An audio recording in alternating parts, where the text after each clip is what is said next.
राधे राधे, जय माता की भक्तों।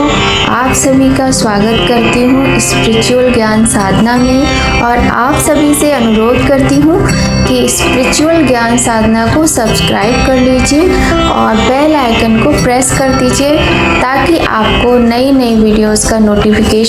ओम नमः शिवाय। जय माता की। राधे राधे भक्तों, कैसे हैं आप सभी लोग। आशा करते हैं भगवान भोलेनाथ और माता पार्वती की कृपा से सभी लोग बहुत अच्छे होंगे और बताने के लिए कमेंट में जय माता की राधे राधे अवश्य ही लिखिएगा।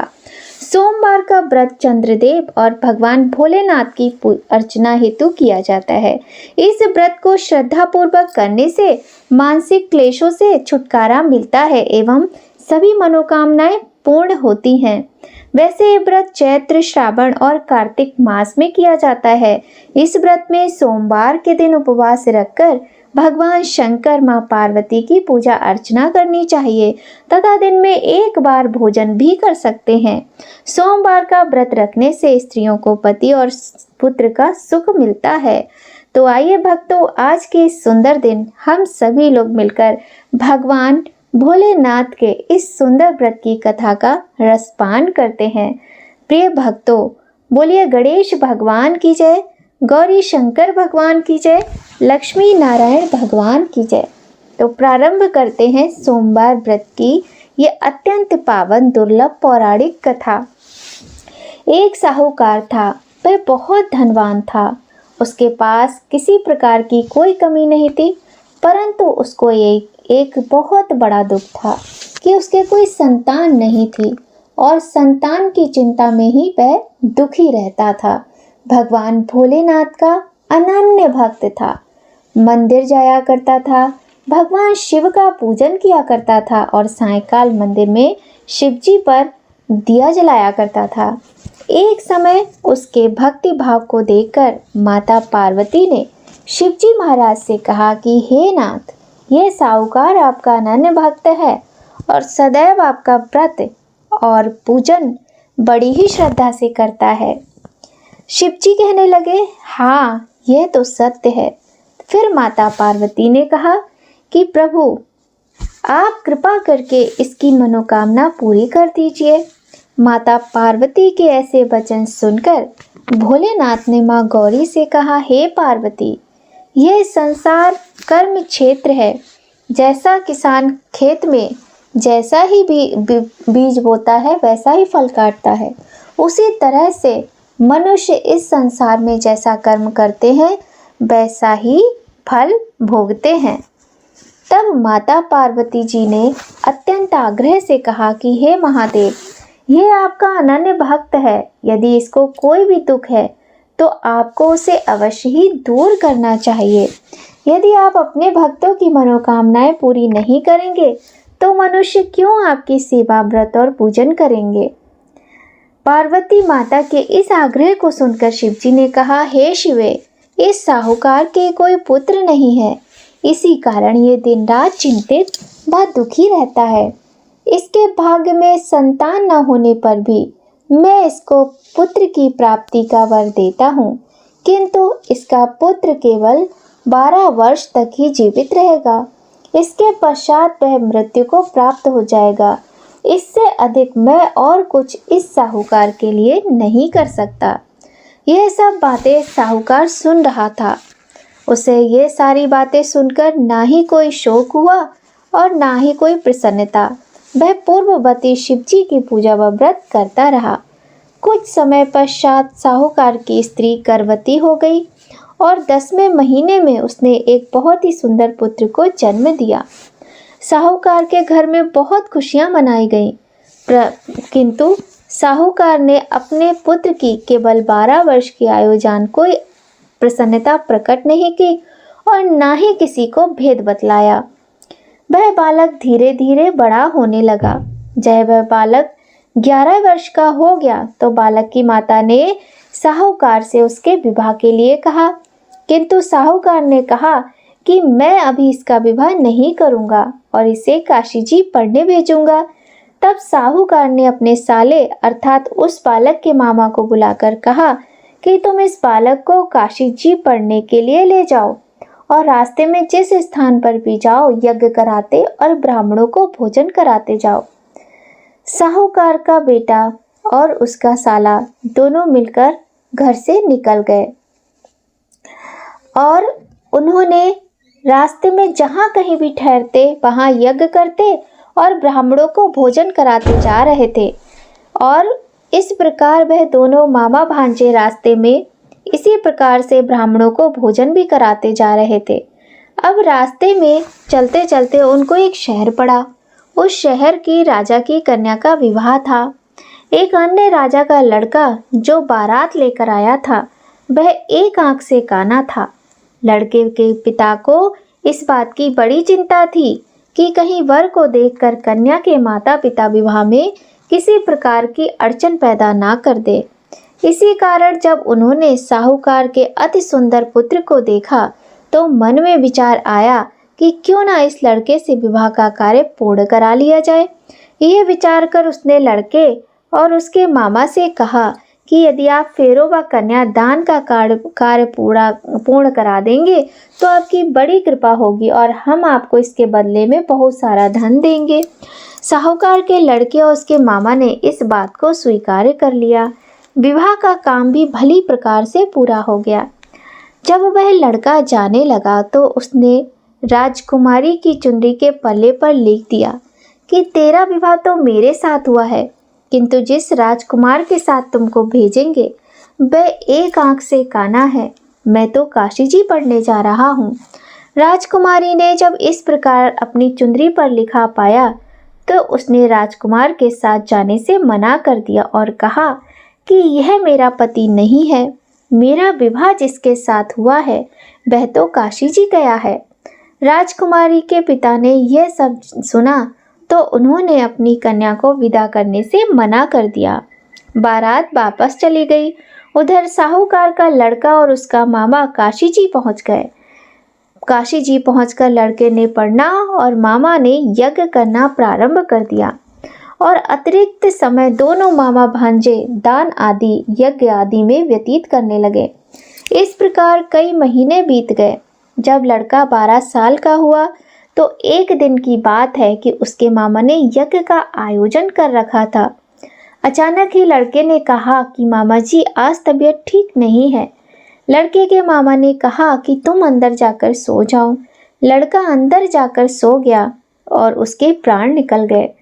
कुछ देर के पश्चात जब उसका मामा आया तो उसने देखा कि यह तो मरा पड़ा है, तो उसे बहुत दुख हुआ। उसने सोचा कि मैं पहले यज्ञ का कार्य पूर्ण कर लेता हूँ। लड़के के मामा ने यज्ञ पूरा किया और फिर रोना प्रारंभ कर दिया। वह बहुत जोर जोर से बहुत ही दुखी होकर रो रहा था। संयोगवश माँ पार्वती और शिवजी वहीं थे। पार्वती जी ने भगवान भोलेनाथ से कहा, हे नाथ, कोई दुखी व्यक्ति रो रहा है, उसके कष्टों को दूर कर दो। जब शिवजी और पार्वती जी वहां पहुंचे तो उन्होंने देखा कि वहां पर एक लड़का मरा हुआ पड़ा है। तब पार्वती ने देखते ही लड़के को पहचान लिया। पार्वती जी ने लड़के के मरने का कारण पूछा तो भोलेनाथ ने कहा, हे गौरी, इस लड़के की आयु इतनी ही थी, सो ये भोग चुका। तब माता पार्वती जी ने अत्यंत आग्रह और विनय पूर्वक कहा, महाराज कृपा करके आप इस बच्चे को और आयु दीजिए, नहीं तो इसके माता पिता इसके वियोग में तड़प तड़प कर अपने प्राण खो देंगे। माँ पार्वती की बात सुनकर शिवजी ने अपने उस लड़के को पुनः जीवित कर दिया। भगवान शिव की कृपा से लड़का जीवित हो गया। शिव पार्वती कैलाश धाम चले गए। शिक्षा पूरी होने पर लड़का और उसका मामा उसी तरह यज्ञ करते, ब्राह्मणों को भोजन तथा दक्षिणा देते हुए अपने घर की ओर चल पड़े। रास्ते में उसी शहर में आए जहां पर उस लड़के का विवाह हुआ था। वहां पहुंचकर दोनों ने यज्ञ करना शुरू कर दिया। जब वे दोनों यज्ञ कर रहे थे तो उस लड़के के ससुर यानी वहां के राजा ने, जो उधर से घोड़े पर बैठकर अपने सेवकों के साथ जा रहा था, उसने लड़के को पहचान लिया। राजा ने महल में ले जाकर दोनों की खूब खातिरदारी की। कुछ समय राजा के महल में रहने के बाद लड़के ने राजा से जाने की आज्ञा लेनी चाहिए। राजा ने अपने लड़की और दामाद को विदा किया, साथ में बहुत सा धन और दास दासियों को भी भेजा। जब वे अपने शहर के निकट आए तो मामा ने कहा कि मैं पहले तुम्हारे माता पिता को खबर सुनाकर आता हूँ, तब तक तुम अपनी पत्नी सहित यहीं आराम करो। ऐसा कहकर लड़के का मामा साहूकार को अपने पुत्र के आने की खबर देने चला गया। घर आकर उसने देखा कि उसके बहन बहनोई, माता पिता सभी छत पर बैठे हुए हैं और उन्होंने यह प्रण कर रखा है कि यदि उनका बेटा जीवित लौट आएगा तो वे छत से नीचे उतरकर आ जाएंगे, नहीं तो वहीं से कूदकर अपने प्राण त्याग देंगे। लड़के के मामा ने जाकर ये समाचार उन्हें सुनाया कि आपका लड़का जीवित लौट आया है, तो उन्हें विश्वास नहीं हुआ। तब लड़के के मामा ने शपथ पूर्वक कहा कि आपका पुत्र अपनी स्त्री के साथ बहुत सारा धन और दास दासियों को लेकर आया है। तब साहूकार और उसकी पत्नी छत से नीचे उतर आए तथा प्रसन्नता के साथ अपने पुत्र और बहू का स्वागत किया। सभी प्रसन्नता के साथ रहने लगे। इस प्रकार भक्ति भाव से जो भी प्राणी सोमवार के व्रत का पालन करता है तथा प्रेम पूर्वक इस कथा को सुनता या पढ़ता है, उसके सब कष्ट दूर होते हैं और सभी मनोकामनाएं पूर्ण होती हैं। इस लोक में सभी सुख सुविधाओं को भोग कर अंत में शिव लोक की प्राप्ति होती है। इस प्रकार सोमवार के व्रत को 16 सोमवार तक भी करें और उसके बाद ही उद्यापन करें। इस व्रत के प्रभाव से व्यक्ति को सभी प्रकार के सुखों की प्राप्ति होती है। बोलिए गौरी शंकर भगवान की जय। प्रिय भक्तों, यह थी सोमवार व्रत की कथा। यदि यह कथा आपको अच्छी लगी हो और आपने पूरी सुनी हो तो प्रिय भक्तों, कमेंट पे जय माता की राधे राधे या फिर हर हर महादेव अवश्य ही लिखिएगा। कथा कहते समय, कथा सुनते समय भगवान शिव के ओम नमः शिवाय मंत्र का जाप अवश्य ही कीजिएगा। तो भक्तों, कथा को लाइक कीजिएगा, कमेंट कीजिएगा और बहुत सारा प्यार दीजिएगा। आइए भक्तों, अब हम आपको सुनाते हैं एक और बहुत ही सुंदर कथा, जिसे 16 सोमवार व्रत कथा कहा जाता है। भक्तों की सभी मनोकामनाओं को पूर्ण करने वाली कथा है। कुछ समय पहले 16 सोमवार के व्रत का बहुत अधिक चलन था। लोग इस व्रत को करके अपनी मनोकामनाओं को पूर्ण करते थे। आइए भक्तों, प्रारंभ करते हैं।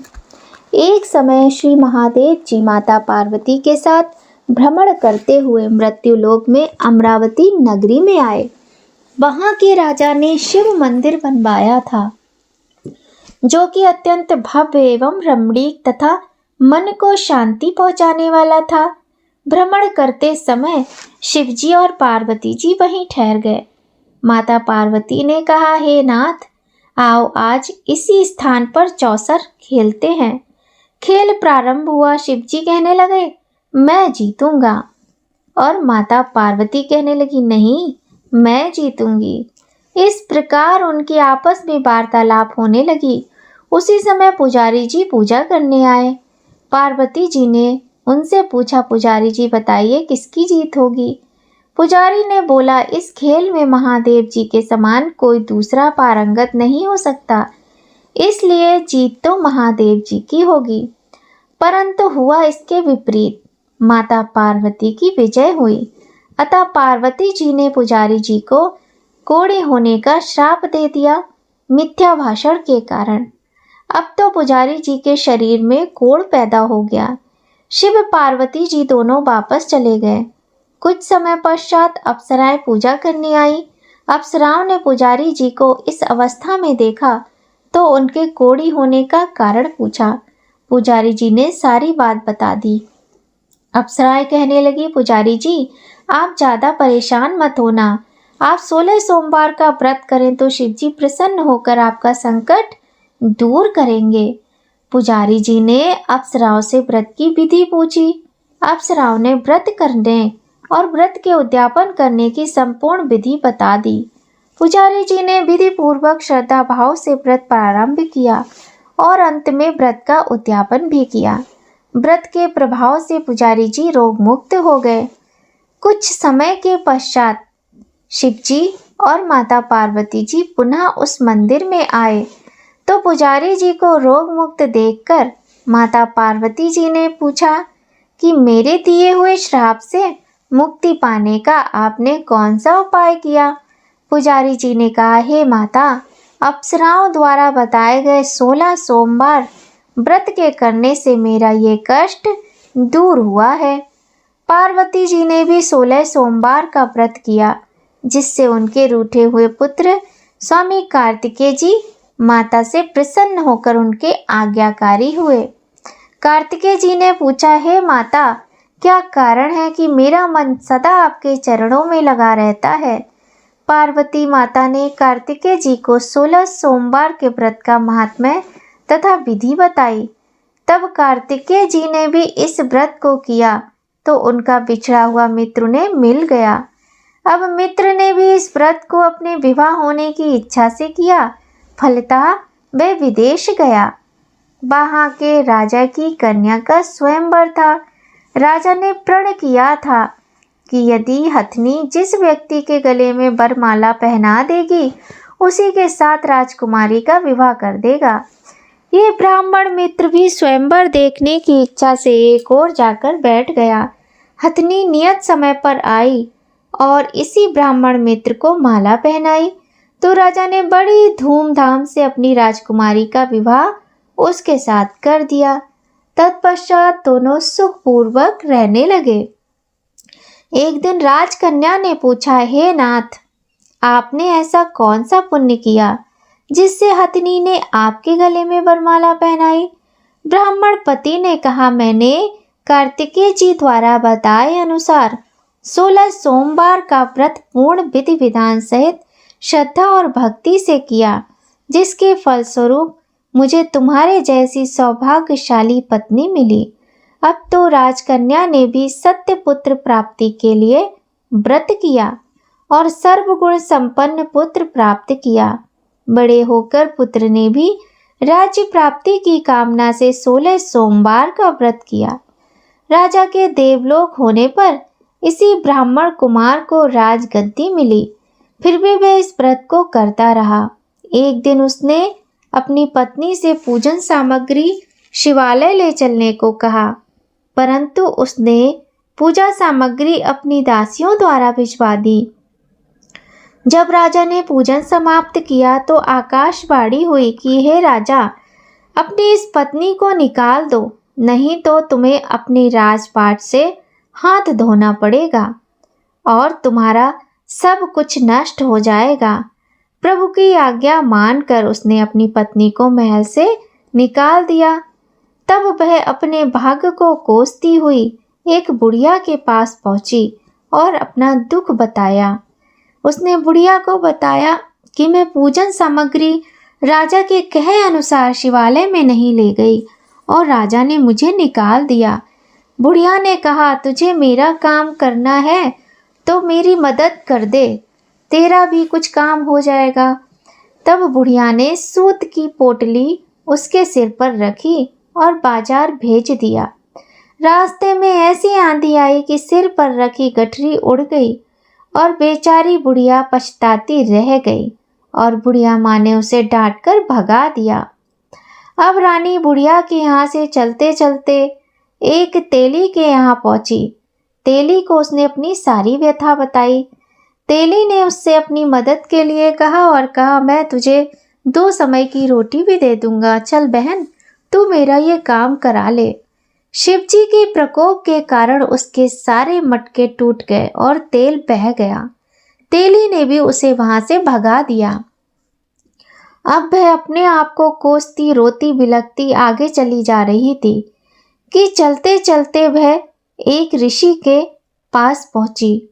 वहां उसने शिवजी से उसके कुशल क्षेम के लिए ऋषि ने प्रार्थना की और सारी बात को जान लिया, क्योंकि ऋषि बहुत ही योग्य थे। बोले, बेटी तुम 16 सोमवार व्रत विधि के अनुसार करो। तब रानी ने विधि पूर्वक व्रत पूर्ण किया। व्रत के प्रभाव से राजा को रानी की याद आई और उसने दूतों को रानी की खोज करने भेजा। तब तक वहाँ क्या था, रानी पानी पीती तो उसमें कीड़े पड़ जाते, भोजन बनाती उसमें कीड़े पड़ जाते। रानी जिस चीज को भी हाथ लगाती उसी में कीड़े पड़ जाते। जब रानी ने ऋषि के कहे अनुसार पूरी श्रद्धा और भक्ति के साथ 16 सोमवार का व्रत किया, तब उसके यह कष्ट दूर हुए। आश्रम में रानी को देख दूतों ने राजा को बताया। तब राजा ने कहा कि गोसाई जी महाराज, ये मेरी पत्नी है। शिवजी के कोप से मैंने इसका परित्याग किया था। अब शिवजी की कृपा से ही मैं इसे लेने आया हूँ। कृपया इसे मेरे साथ जाने की आज्ञा दीजिए। तब ऋषि ने उन दोनों को आशीर्वाद दिया और उन्हें जाने की आज्ञा दी। इस प्रकार 16 सोमवार का व्रत करते हुए वे आनंद से रहने लगे और अंत में शिवलोक को प्राप्त हुए। कथा सुनने के पश्चात शिव जी की आरती अवश्य ही करनी चाहिए। प्रिय भक्तों, बोलिए गौरी शंकर भगवान की जय। तो यह थी भगवान भोलेनाथ और माता पार्वती के 16 सोमवार व्रत की कथा। आइए भक्तों, अब हम भगवान भोलेनाथ की सुंदर आरती करते हैं। बोलिए गणेश भगवान की जय, गौरी शंकर भगवान की जय।